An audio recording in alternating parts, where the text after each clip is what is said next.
Sécurité humaine, sûreté technologique, services et missions spéciales. Décidez d'agir avec Fiducial Sécurité, l'expert français de la sécurité privée, présente Sud Radio, les vraies voix qui font bouger la France, les vraies voix de l'emploi. On parle emploi jusqu'à 20h avec Jérôme Laverny, directeur du réseau national Mission Emploi. Bonsoir. Bonsoir Philippe. Bonsoir Jérôme Laverny. La retraite, un des grands chantiers sociaux d'Emmanuel Macron. Le chef de l'État propose de changer l'âge minimum de départ à la retraite, 65 ans. Alors il est pour réfléchir à 65 ans, mais passer aussi à 64 ans. Emmanuel Macron, qui n'est pas contre un référendum sur cette réforme.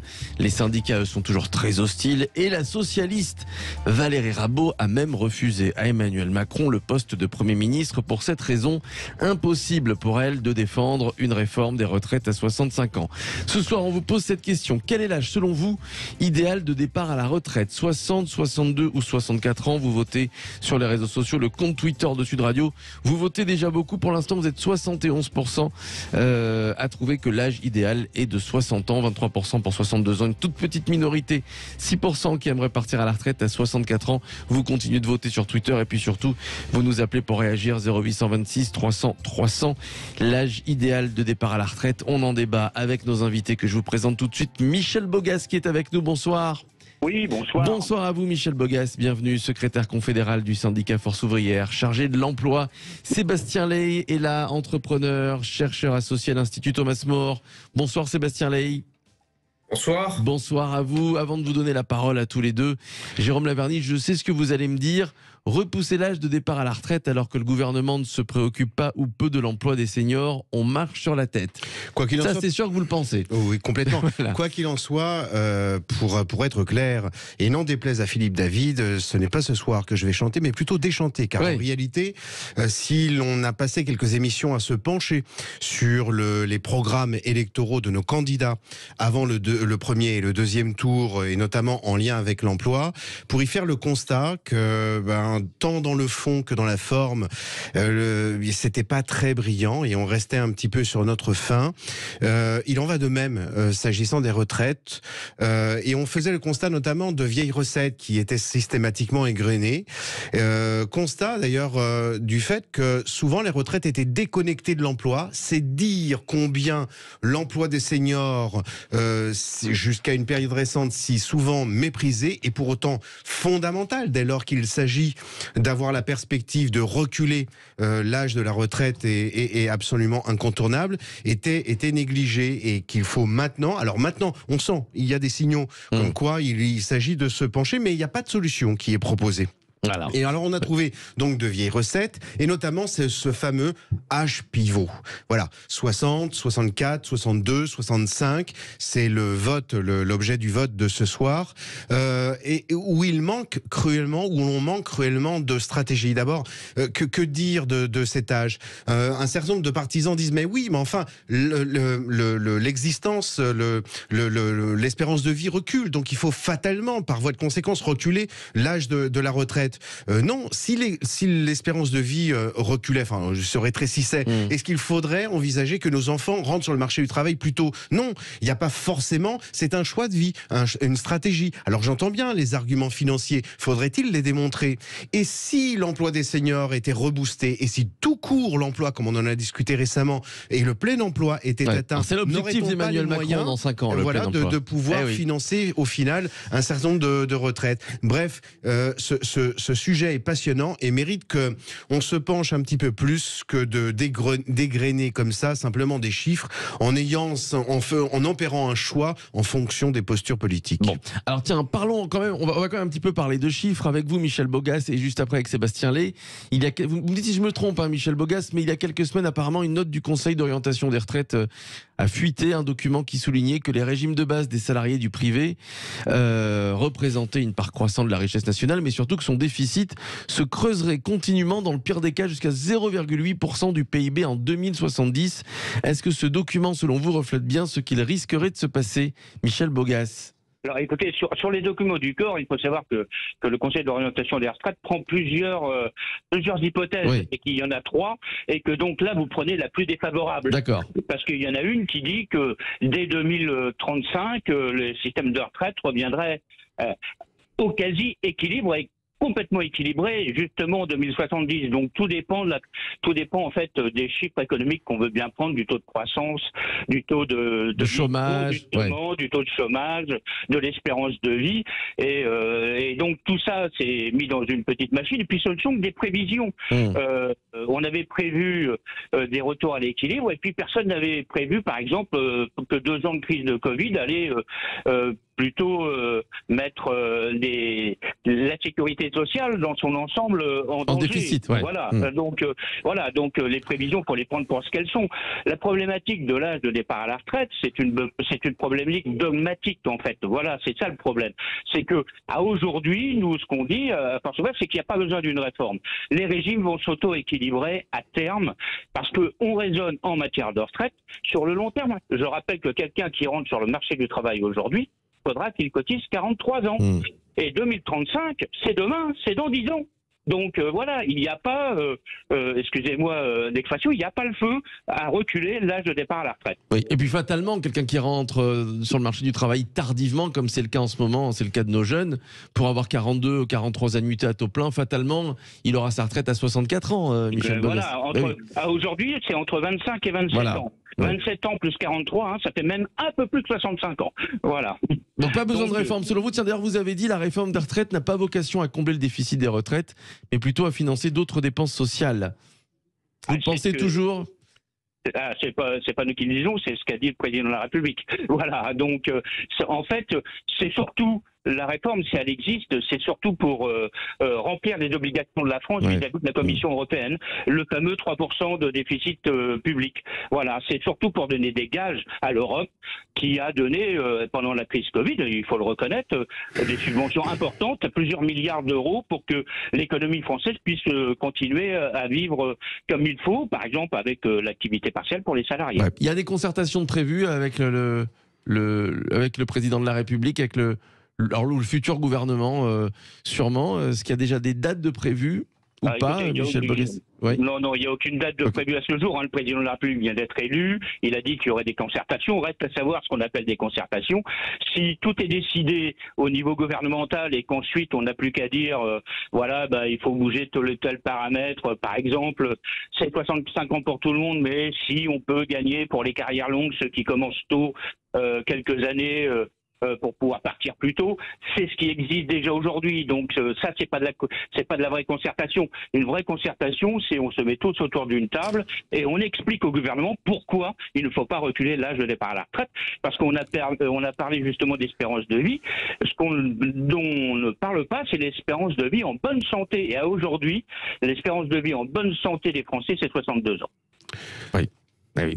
Juste avant, Jérôme, de vous donner la parole sur la santé et sur les seniors. Juste un mot. Alors, j'étendrai bien le propos à l'espérance de vie en bonne santé physique et en bonne santé économique.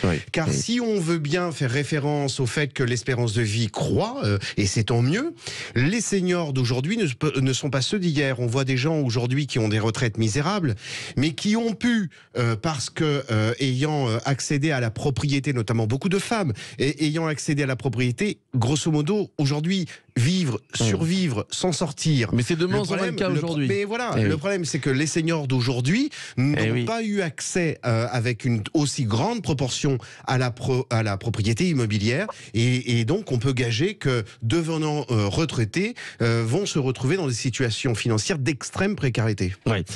Sébastien Lay, est-ce que vous êtes d'accord avec Michel Bogas que finalement il la faut cette réforme des retraites ou alors est-ce que tout ça va s'équilibrer au fil des années? C'est vrai que la génération des baby-boomers va petit à petit disparaître. Il y a eu la crise des Covid et également, et malheureusement j'ai envie de dire, tout ça va revenir à l'équilibre d'ici quelques années, quelques décennies. Sébastien Lay?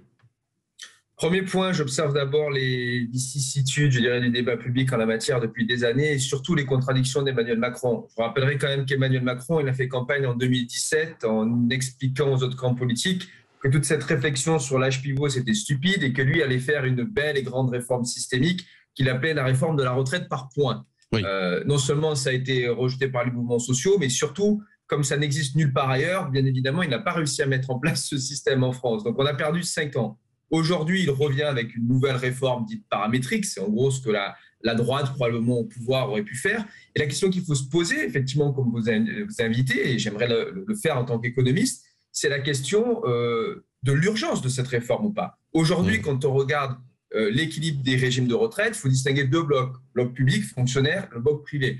Dans le bloc public, c'est vrai qu'il y a un déficit chronique. Il n'est pas de dizaines de milliards, il est de quelques milliards. Et puis, quand ça va mieux, quand il y a la croissance, il se résorbe. Quand il y a le Covid, on a à nouveau un déficit. Alors, le corps fait des prévisions, effectivement, on en a parlé à l'horizon 2070. Attendez, il y a un économiste célèbre, John Maynard Keynes, qui disait « à long terme, nous serons tous morts ». Aujourd'hui, en 2022, faire des prévisions en 2070 sur la démographie, sur la croissance, le chômage, c'est impossible. Et même dans le pire des cas, encore une fois, c'est entre 30 et 40 milliards d'euros de déficit. Et puis, si on regarde à côté le bloc privé, par exemple les complémentaires privés Agir, Carco, on est au contraire excédentaire et même structurellement excédentaire. D'ailleurs, à chaque fois qu'on a des réflexions sur la réforme des retraites, on voit très bien les pouvoirs publics, Emmanuel Macron ou d'autres avant lui, qui se posent toujours la question de l'alignement des différents régimes pour aller, excusez-moi l'expression, faire la poche de ceux qui ont mis de l'argent de côté pour essayer de compenser les autres régimes.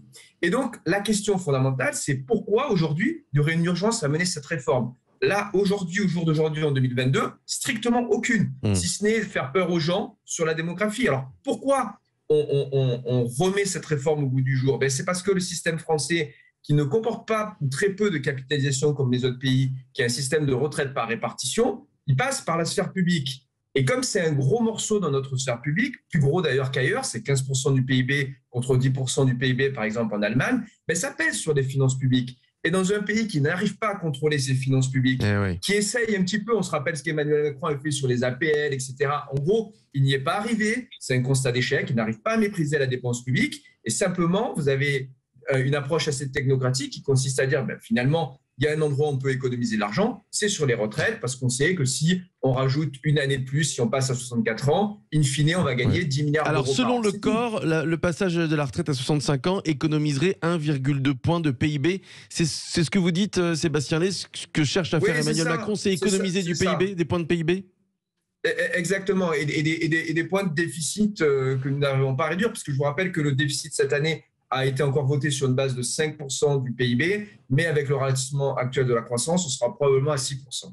Bon, Jérôme Lavergne. Alors, en somme donc, deux arguments. Il y a un argument démographique, l'espérance de vie croît donc fatalement par système de vases communicants, et Dieu sait combien les vases communicants sont malheureux, on l'a vu dans les programmes. Eh bien, il faut allonger la vie professionnelle. Et puis il y a un argument financier. Et alors là, alléluia avec les propos de Sébastien Lay, parce que s'il s'agit de faire des économies, s'il s'agit de compenser, mais et si on se penchait sur la gestion budgétaire et financière de l'État? Je prends ce seul exemple. En 2016 a été décidée une réforme territoriale où il était question de supprimer les départements, d'agrandir les régions. Nous avons toujours les départements. L'agrandissement des régions a coûté un argent complètement dingue. Je ne veux pas reprendre une expression malheureuse. Et là, il n'y a personne qui dit, qui s'interroge sur la gestion. Et moi, je gage que si on faisait un audit, mais véritablement costaud, solide, neutre, de la gestion en bon père de famille de l'État, eh bien, on aurait de larges possibilités de pouvoir économiser. Et puis, on en débattait avec Sébastien Lay il n'y a pas longtemps. Il y a déjà une première voie d'économie, c'est le plein emploi. Puisqu'il est question d'obtenir le plein emploi, on gagnerait là énormément d'argent. Donc, l'argument démographique, bof, l'argument financier, il est incertain. Et puis, je dirais qu'il y a un argument philosophique. En somme, si on est d'accord pour considérer que dans un certain nombre de métiers, les gendarmes, l'armée, et à juste titre, il convient de s'arrêter un petit peu plus tôt parce qu'il y a une certaine pénibilité, Dieu sait combien elle est relative. Enfin, comment peut-on imaginer je prends cet exemple-là, mais un prof dans une zone prioritaire fasse encore cours à 65 ans, c'est pas sérieux, quoi. C'est vraiment pas sérieux. Si on n'a pas en plus mis en place un accompagnement de l'emploi des seniors qui puisse permettre des reconversions. On a des seniors aujourd'hui qui se voient fermer des reconversions potentielles. L'État a supprimé les aides pour les contrats de professionnalisation au-delà de 30 ans, donc pas de reconversion pour les seniors. Il n'y a pas de stratégie. Donc, Pourquoi les pas, seniors, c'est 56% de taux d'emploi dans l'Union européenne. Nous, on a 6 points en moins. Mais voilà. Donc il va falloir faire quelque chose, effectivement. Pas de stratégie. Je renvoie nos auditeurs sur le site du ministère du Travail. Le CDD senior ne sert à rien. Il n'y a pas de stratégie depuis des années et des années. C'est pas simplement l'apanage de l'actuel gouvernement. Donc là, ça mériterait une plus grande réflexion et puis peut-être une plus grande flexibilité. Il y a peut-être des gens qui ont envie de travailler au-delà d'un âge hypothétique, de la même façon que on ne régit pas l'âge d'entrée sur le marché du travail. Il ne s'agirait pas demain de dire... Oui, Sébastien, allez-y. Juste une petite remarque sur les chiffres. Une vraie réforme de la carte territoriale, des doublons, etc., c'est entre 20 et 30 milliards d'euros d'économie sous 2 ou 3 ans. Voilà. Alors que l'allogement à 64 ans, c'est un gain de 10 milliards à l'horizon 2030. Voilà. Michel Bogas, qu'est-ce que propose Force ouvrière Écoutez, nous, ce qu'on dit, c'est que la retraite, c'est le reflet de votre carrière. En fait, c'est pas la problématique, c'est pas la retraite, c'est ce qu'on appelle le marché du travail et le marché de l'emploi. Aujourd'hui, vous l'avez rappelé, les jeunes rentrent tard sur le marché du travail et ils rentrent sur le marché du travail avec des contrats précaires. C'est devenu la norme. On commence d'abord en CDD, on en fait 1, on en fait 2, on en fait 3, on fait des petits contrats. Et là, je ne parle pas des femmes avec les temps partiels imposés, etc. Donc, ce qu'il faut, c'est travailler sur ces sujets-là d'abord. Et travailler, bien évidemment, à l'autre bout sur l'emploi des seniors. Je rappelle qu'on est senior déjà à 45 ans et que les entreprises, quand il y a des plans sociaux, commencent par licencier les salariés les plus âgés parce que c'est ceux qui ont les meilleurs salaires pour faire plus d'économies. Donc il y a un vrai travail à faire là-dessus. Après, la retraite, c'est déjà un choix. Aujourd'hui, l'âge de départ, c'est 62 ans, 63 pour les salariés du privé s'ils ne veulent pas une décote. Mais je rappelle que le départ à la retraite d'office en France, et ça depuis Balladur, c'est 70 ans. Donc on peut travailler en entreprise jusqu'à l'âge de 70 ans. Donc le choix de continuer sa carrière professionnelle existe déjà. Donc c'est pour ça qu'on dit que l'âge de départ à la retraite, c'est un faux problème. C'est un dogme que je vais appeler libéral économique, ou en tout cas, c'est des 65 ans ont été ressortis, me semble-t-il, par le président de la République alors qu'il était candidat, juste pour coller un petit peu plus sur sa droite avec ce que disait Valérie Pécresse. Mais même 64 ans, c'est déjà trop. Je rappelle qu'au moment de la liquidation de la retraite, au moment où on fait valoir son droit à la retraite, la moitié des salariés ne sont plus en emploi. Ils sont soit en invalidité, soit au chômage, soit au RSA. C'est ça la réalité aujourd'hui. Et que et ça m'étonne pas que votre sondage donne l'âge à 60 ans, 72% pour partir à la retraite à 60 ans. Parce que on travaille toute sa vie et ce qu'on souhaite au terme de sa vie, eh bien, c'est pouvoir profiter de sa retraite et profiter de sa retraite longtemps. Et tant qu'on est en bonne santé, évidemment. Voilà, tant qu'on est en bonne santé. Et puis alors, les retraités ne sont pas un coût simplement pour la société. Les retraités sont ceux qui aident le plus leurs enfants et leurs petits-enfants. Et donc, ils réinjectent leur retraite dans l'économie. Et en France, et dans la consommation. La croissance, c'est la consommation des ménages. Et donc, ils participent avec leur retraite, en fait, à la croissance et donc à l'emploi. Allez, on va revenir dans quelques minutes. Vous écoutez les vraies voix de l'emploi sur Sud Radio. Jérôme Lavernier est avec nous, Michel Bogas, que vous venez d'entendre de Force ouvrière, l'économie Sébastien Lay. Quel est l'âge idéal de départ à la retraite, 60, 62 ou 64 ans? C'est la question que l'on vous pose ce soir. Vous êtes nombreux à voter sur le compte Twitter de Sud Radio et vous êtes 72% à dire 60 ans. 0826 300 300. Tiens, pour réagir, les vraies voix de l'emploi reviennent très vite. À tout de suite. Et vous écoutez les vraies voix de l'emploi sur Sud Radio avec Jérôme Lavernier, directeur du réseau national Mission Emploi, Michel Bogas qui est avec nous, secrétaire confédéral du syndicat Force ouvrière, chargé de l'emploi Sébastien Lay, entrepreneur et chercheur associé à l'Institut Thomas More. Ce soir, on vous pose cette question. Quel est selon vous l'âge idéal de départ à la retraite, 60, 62 ou 64 ans? Vous continuez de voter sur les réseaux sociaux, sur le compte Twitter de Sud Radio. Je vais donc rafraîchir la page, en direct. 75%, c'est augmenté, Grande majorité à choisir 60 ans comme âge idéal de départ à la retraite. 75% de nos auditeurs préfèrent 60 ans. Michel Bogas, est-ce que déjà vous vous projetez en septembre et vous projetez déjà des éventuelles manifestations, des éventuelles mobilisations contre la réforme des retraites? Parce que pour l'instant, François Bayrou se dit favorable à un référendum. Emmanuel Macron n'est pas contre, il réfléchit. J'ai pas l'impression que ce soit le référendum qui se profile. Est-ce que déjà vous commencez à penser à la suite, Michel Bogas, pour défendre l'âge du départ à la retraite, qui pour vous est de 62 ans? Oui, bien évidemment, on l'a déjà dit, on l'a même dit avant la campagne électorale, on l'a dit entre les deux tours et on le redira dès qu'il y aura un nouveau gouvernement en place. Nous dirons que 65 ans, ça nous va pas, que voilà, 62 ans, il nous semble que c'est déjà beaucoup trop et on l'a dit très fermement, nous sommes prêts, à Force ouvrière, à mobiliser les salariés, à les appeler à la manifestation, à les appeler, s'il le faut, à la grève pour pouvoir faire reculer le gouvernement sur cette idée. Parce que l'idée du référendum, par exemple, tout dépend de la question que l'on pose, déjà, un référendum, et souvent, on ne répond pas à la question, mais on répond à autre chose, à ce qu'on a voulu comprendre. Et quand on sait, et quand on interroge les Français, que c'est majoritairement les retraités présents qui votent, qui sont d'accord dans les sondages avec le recul de l'âge de la retraite, c'est parce qu'ils ont une inquiétude légitime, c'est qu'on leur explique que ça va être en déficit, donc ils sont inquiets. Voilà, sauf que ce n'est pas la réalité, donc le référendum, il faut toujours se méfier des résultats. Alors une observation et une question pour nos deux invités. Une observation, attention, si les seniors d'aujourd'hui sont des retraités dans une extrême précarité demain, c'est les jeunes d'aujourd'hui qu'on pénalise parce que c'est eux qui seront dans la nécessité impérieuse de venir en solidarité de leurs aînés. Alors j'ai une question pour nos deux invités car on avait invité également Philippe Berthelot, président de la Caisse d'assurance vieillesse des pharmaciens qui avec les chirurgiens dentistes je crois et les vétérinaires ont voulu formuler des propositions se reposant sur leur propre gestion qui, injectant une part de capitalisation, permettait d'arriver à un équilibre relativement sain. Que pensez-vous de cette part d'intégration d'une capitalisation qui peut être progressive, qui peut être marginale? Qu'est-ce que vous en pensez tous les deux? Sébastien Ley.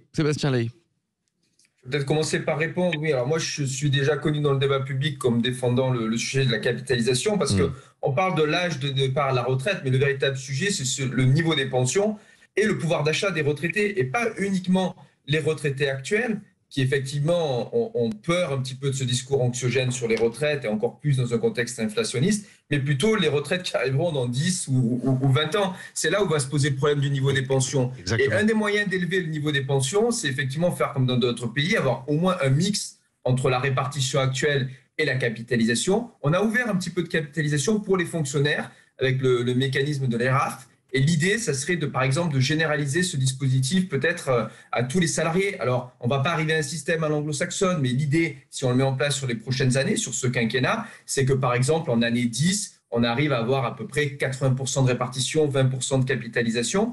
Donc, nos retraites seraient toujours protégées par un socle public, mais on se donnerait la chance d'avoir enfin un rendement sur l'argent qu'on investit dans notre retraite et donc une possibilité à terme d'augmenter les pensions parce que le risque c'est pas de partir uniquement plus tard à la retraite, c'est d'avoir des retraites qui ne permettront pas de vivre à l'heure actuelle. C'est un quadragénaire, si vous faites les projections et malgré tout ce que je cotise, encore une fois, le sujet, c'est pas de savoir si je vais partir à la retraite à 62, 64 ou 65 ans. À titre personnel, je suis entrepreneur, je ne prendrais pas de retraite, à mon avis. Mais si je voulais en prendre une, le sujet, ça serait savoir le niveau de ma pension. Et surtout, si je la prends, si j'arrive à maintenir mon niveau de vie, car c'est là où le bas blesse. Et donc, les retraités d'aujourd'hui, il faut qu'ils comprennent dans le débat public qu'ils doivent aussi soutenir des décisions qui vont finalement favoriser leur pouvoir d'achat, bien évidemment, mais aussi celui des générations qui arriveront à la retraite au cours des 10-20 prochaines années.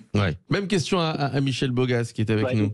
Écoutez, nous ne sommes pas favorables parce qu'on augmentera au moment de la retraite justement toutes les différences. Imaginez, pour pouvoir capitaliser, il faut avoir de l'argent. À aujourd'hui, quelqu'un qui fait toute sa carrière mais parce qu'on en prend tellement, il n'a pas les moyens d'économiser. On en prend tellement aux gens sur leurs cotisations que si on leur rendait un petit peu de pouvoir d'achat sur leurs cotisations obligatoires, ils auraient largement de quoi préparer leur retraite. Écoutez, venez voir ma fiche de paie, moi, en tant que dirigeant salarié, vous comprendrez le sujet. Moi, je vous ai pas interrompu, mais bon. Allez-y, Michel Bogas. Voilà. Non, nous, on n'y est pas favorable parce que, bien évidemment, les difficultés qui existent en début de carrière et pendant la carrière perdureront à la retraite. Je vous l'ai expliqué tout à l'heure. La problématique, c'est bien l'emploi. Si on est obligé s'il y a moins d'argent pour les retraites, c'est bien parce qu'on précarise de plus en plus. Et c'est pas la capitalisation. Je vais vous donner par exemple. Elle existe déjà en partie. D'après vous, les 68 milliards de la GIRC-ARCO, ils sont placés où? Si ce n'est sur des marchés dits éthiques, mais en bourse. Voilà, donc ça existe, mais c'est géré paritairement et c'est géré pour la redistribution pour payer les retraites de l'avenir. Donc la capitalisation, c'est l'ouverture à la libéralisation pour que ceux qui ont les moyens aient une bonne retraite, et puis ceux qui ne l'ont pas, eh bien, ils auront quoi? Eh bien, ils auront les minima. Et les minima, aujourd'hui, c'est en dessous du seuil de pauvreté. Hein, quand même en France, c'est 980 € pour un retraité qui a fait toute sa carrière au SMIC, et le taux de pauvreté, il est à 1100 € aujourd'hui en France. C'est ça qu'on veut, c'est un choix de société qu'il faut regarder. Et je ne suis pas sûr que la capitalisation soit le bon instrument pour ça. Il n'y a qu'à regarder ce qui se passe aux États-Unis. Aux États-Unis, vous allez chez une marque bien connue de hamburgers, derrière les caisses, les personnes ont entre 70 et 80 ans. Hein. C'est ça qu'on veut demain Pas pour nous, en tout cas pas à Force Ouvrière. Oui. Alors, parce que la France dépense actuellement 13,7% de son PIB pour ses retraites. En moyenne, dans les pays de l'OCDE, c'est 8%. Donc, il a raison, Michel Bogas. C'est vraiment un choix de société. Qu'est-ce qu'on fait? Est-ce qu'on met autant d'argent pour les retraites? Cet argent pourrait financer, par exemple, l'éducation nationale, Jérôme Laverny, ou encore la justice, définitivement. C'est vrai que c'est vraiment un choix de société, pour le coup. Mais d'accord, c'est un choix de société si on l'envisage de façon démographique sur l'âge, je le disais tout à l'heure. Mais si c'est un choix de société, ça mérite aussi peut-être d'explorer les pistes et de voir dans quelle mesure, de façon proportionnelle, partielle, j'en sais rien. Aujourd'hui, on a une problématique sur les recrutements. On pourrait très bien imaginer que cette part injectée par les entreprises, et plutôt que de payer sous forme d'impôt, puisse constituer une rémunération supplémentaire qui soit injectée de façon partielle, pourquoi pas, dans cette partie capitalisation. Parce qu'une personne qui part à la retraite à 65 ans, ça fait quand même un emploi en moins pendant quelques années pour un jeune. Alors attention aux mécaniques de vases communicants, attention à ça. Mais par contre, pour le coup, je pense que si c'est un choix de société, et le mot est fort, choix de société, alors ça mérite qu'on se penche sur un certain nombre de panels de solutions, que l'on voit, que l'on expérimente, qu'on étudie un petit peu la chose. Sébastien Lay.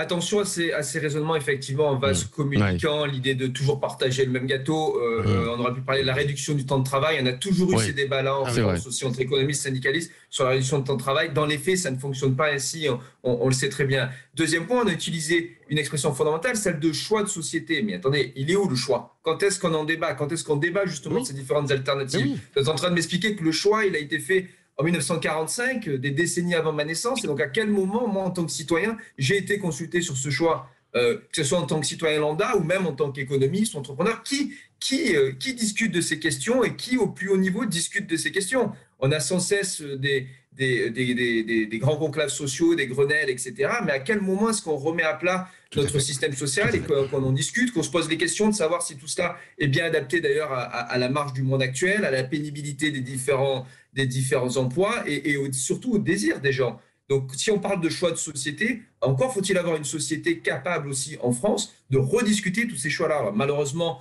on est sorti d'une période qui aurait dû être propice au débat, qui était l'élection présidentielle.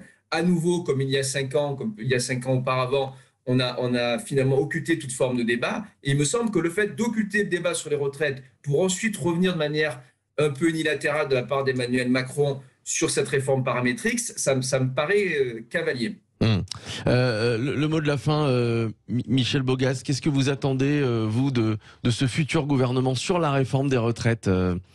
Écoutez, nous, ce qu'on attend, c'est justement de laisser tomber cette réforme de retraite et de travailler efficacement avec les partenaires sociaux, avec les collectivités locales, avec les associations d'employeurs, sur ce que doit être le marché du travail en France. Qu'est-ce que c'est qu'un travail? Même s'il faut changer plusieurs fois d'emploi, comment on sécurise tout ça? Comment la cotisation perdure et comment les droits sont suivis du début de la carrière à la fin de la carrière?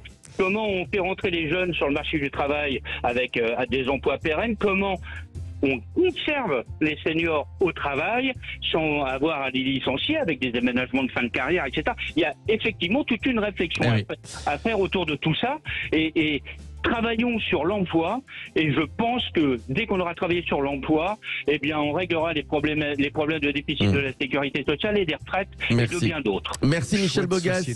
Et choix de société, il fallait et il faut un débat, c'est ce que l'on a offert ce soir. Et merci Jérôme Laverny, merci Sébastien Lay, les vraies voix de l'emploi retrouvées en podcast sur notre site sudradio.fr, sur la chaîne YouTube de Sud Radio. Dans un instant, le Loft Music, Yvan Cuyus reçoit Nathalie Dessay.